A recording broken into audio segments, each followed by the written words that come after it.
Bismillahirrahmanirrahim. Assalamualaikum warahmatullahi wabarakatuh. Panduan yang pertama adalah panduan untuk guru subjek, guru mata pelajaran menyediakan soalan bagi program Golden Holiday.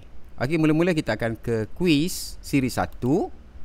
Kemudian jenis sekolah kita pilih, contohnya sekolah rendah ataupun sekolah menengah. Pilih salah satu.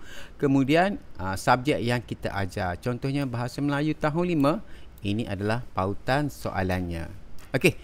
Seterusnya apa yang kita kena buat? Kita akan masuk dalam D5. Kemudian klik pada masuk Google Classroom ataupun masuk Classroom. Okey, kemudian di bahagian kanan atas ada tambah. Kat sini kita create class. Klik create class dan masukkan contohnya 5 amal. Dan kita tambah Golden Holiday. Hashtag Golden Holiday. Kemudian masukkan nama kita. Contohnya Cikgu Sarik. Kemudian masukkan subjek yang kita ajar. BMT5. BMT5 tahun 5. Kemudian subjek ni adalah bahasa Melayu lah. Kita boleh type. Okey, itu untuk penyediaan kelas dan kita create. Klik create. Kita buat kelas ni mengikut subjek masing-masing. Okey, 5 amal, Golden Holiday, nama cikgu dan subjek yang cikgu ajar. Okey, seterusnya kita pergi bahagian class work.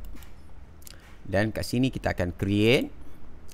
Pilih question. Dan kat sini jawab semua soalan. Okey, untuk penerangannya, kita gunakan jawab semua soalan yang diberikan di dalam link di bawah. Setelah selesai menjawab, sila komen. Selesai di ruangan komen, akhir sekali klik ya. Okey, saya copy dulu. Dan kita masukkan dalam penerangan.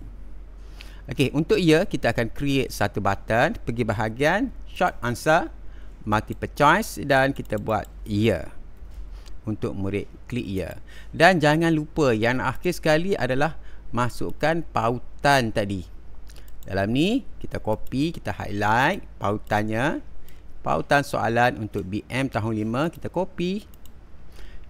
Dan kita masukkan link. Kita boleh masukkan kat sini. Paste dan kita highlight lah untuk insert link. Okay, paste, add link. Okey, kat sini dah ada, kat sini pun dah ada. Tapi kalau yang ni tak nak, cukup yang ni. Ini dah ada pautan untuk murid kita jawab. Okey, tu untuk panduan guru. Okey, kemudian kita klik ask. Klik ask. Okey, jadi kalau kat sini murid dah boleh klik lah pautan tadi. Okey, seterusnya apa yang cikgu kena buat? Cikgu boleh klik pada class code dan copy invitation link. Boleh masukkan dalam WhatsApp dan sebagainya kepada parent ataupun berikan class code.